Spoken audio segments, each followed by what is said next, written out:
guys, welcome back to my channel. I make videos about dyeing, sewing, and upcycling. If that sounds like something you're into, hit the subscribe button. Today, I'm going to be making an ombre t-shirt with an ice dye technique. It's really fun and easy, and I'm going to show you step-by-step instructions. But first, I want to invite you to go to my website and to sign up for my mailing list. I teach online dyeing classes, so I use my mailing list to announce new classes and new dates. I also announce sales and give out coupon codes for things in my shop. So you definitely want to be on the list.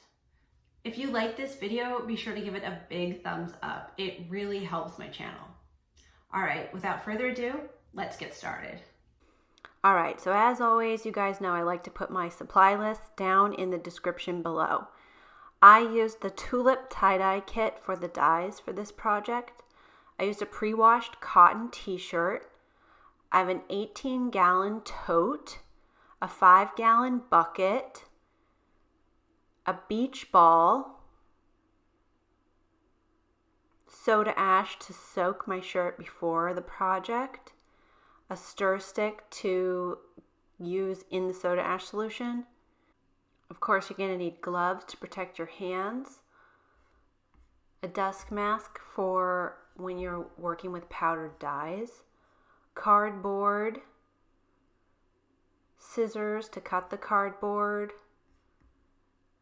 a stapler to staple the cardboard, ice for your ice dyeing, and Synthropol for washing your tie-dye.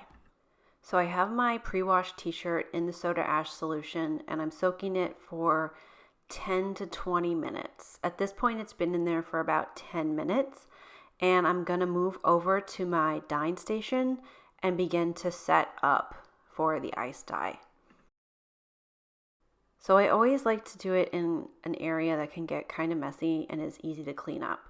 The first thing I'm gonna do is cut the handle off of this bucket. I tried it before with the handle on and it didn't work. It really made a big bump in the t-shirt and it was not good for the ombre. So I'm going to take it off and then I'm going to continue to set up. So first I'm going to put the beach ball on top of the 5-gallon bucket and then I'm going to make sure the beach ball is nice and clean. I want to make sure there's no dust or dye on it, so I'm going to wipe it down. If you guys are interested in seeing more videos about ice dyeing, be sure to check out my channel. I have a lot of ice dyeing videos, and I will link the ice dyeing playlist at the end of this video and down in the description below. So I'm going to put the 5-gallon bucket into the 18-gallon tote. And I'm going to get my t-shirt out of the soda ash solution and I'm going to wring it out. I want it to be damp, but I don't want it to be too wet. I use this soda ash solution for multiple projects, so I'm going to just keep it to the side. So next I'm going to put my shirt on top of the ball. And it's wet, so it's a little bit tricky to work with. Be sure to wear gloves. I'm going to just work the t-shirt over the ball. It is stretching it out a little bit, so I'm being careful not to crack the hem seam because that will kind of ruin the t-shirt. And I'm just making it as smooth as I can get it and making sure that the collar is at the top of the ball. The sleeves are just going to kind of hang on the sides, which is fine. But if there's any like visible wrinkles, I'm trying to just smooth it out as best as I can and make sure it's smooth on the bottom on the bucket as well. So I'm going to put a collar on top of this bucket. So the next thing I'm going to do is cut a collar out of cardboard.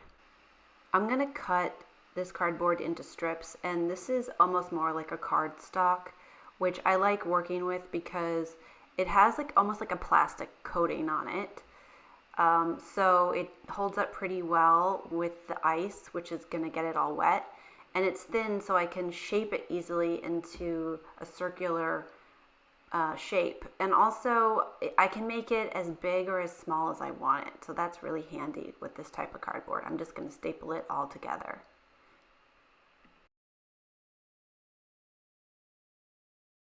I'm just going to test it to see if it's the right size, and it looks about right. It's about the same size as the collar of the shirt. So I'm going to just staple it to be that size. I like to put a lot of staples in so that it doesn't fall apart in the middle. So I'm going to put it on top, and next I'm going to add some ice.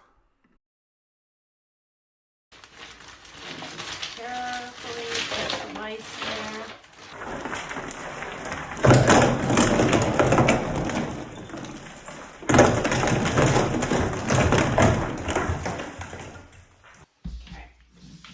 Let's try again. Okay, so obviously that was a disaster, and I'd recommend putting just a few ice cubes in at a time and making sure it doesn't topple over. Also, once this is all set up, I would be really careful when moving it because it could happen when you have the dye on it, and that would be a huge mess. So now what I'm going to do is put dye all along here, and I'm going to use these 5 colors from Tulip. I'm going to use purple, pink, magenta, hot pink, and I'm going to put them around into separate little clumps so that they can all run down into different colors and like blend. So I'm just going to work my way around and make sure that the colors like are on the color wheel next to each other as I put them down. I used a tulip kit. I got the tulip kit with 18 colors, and a lot of them are like really similar. So this is a nice project for that. Since it's an ombre, they kind of mix together nicely. And I've been able to use that tulip kit for multiple projects. So then I'm going to come in with some light blue next to my purple. And now I'm going to put some more magenta. I'm going to put it by the blue and where I had it before too. At this point, I decided it was enough dye, and I was just going to leave it to check on it in a few hours. And I could always add more dye if I feel like it needs it. And I'm just going to let it melt down over the beach ball. Wow, you guys, look at it. It's all coming together. All right, give it a few more hours. It's really starting to run down, and I'm getting some splitting here from this pink, which is interesting. I was not anticipating it being rainbow, but I don't mind it. All right, there's still quite a lot left to melt, so I'll just leave it. So it has been sitting here for about 24 hours, and you can see it started to kind of dry out a little bit. So I'm gonna take it off and just rinse it next. Okay, so now I'm going to carefully take this off of the beach ball, and I don't want to stretch it out more than it's already been stretched out or crack the seams, so I'm being careful. And you can see it got a really nice gradient, especially like the pink into purple into the blue. It looks really nice. These tulips are good for these sort of pastel-y colors. They aren't super vibrant, but they're pretty. So now I'm going to move over to my sink cam and rinse it with some cold water. I'm going to rinse it till the water runs clear, which can take a little while. I like to do it in a small bucket just to kind of conserve water. I don't like to leave the water running for too long, and I feel like this agitation in the cold water really helps get all the excess dye out. So now I'm going to do hot water, and I'm going to add Centerpol, which is dyer's detergent, and I'm just going to wash it in this little bucket here and also use less water by doing that, and just sort of like really agitate it by hand before I put it into the washer. I'm taking a look at it. I think it looks really awesome. So I'm just going to keep hand washing it for a little bit, rinse it again, and then throw it in the washer dryer. All right, so here is the finished product, and it's very soft and kind of like cotton candy type colors. I got some really interesting variations of color, and over here in the bubblegum pink type area there's almost like a little bit of a yellow streak.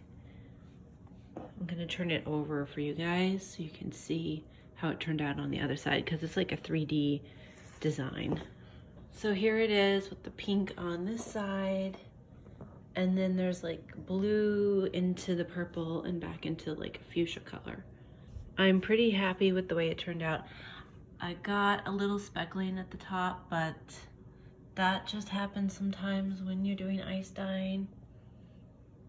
Let me know in the comments if you guys have ever tried this pattern or this sort of ombre, how you guys do ombre tie-dye or ombre ice dye. I'd love to know. And let me know what colors you'd like to see next for this pattern. All right, have fun dyeing, guys. Thanks for watching. Thanks so much for watching, everyone. Be sure to check out my social medias at Onyx Art Studios, and check out my website for online dyeing classes and to sign up for my mailing list. If you're looking for more ice dyeing inspiration or more tie-dye inspiration, here are some great suggestions for you. Be sure to subscribe for a new video every week, and have a good time dyeing. All right, bye.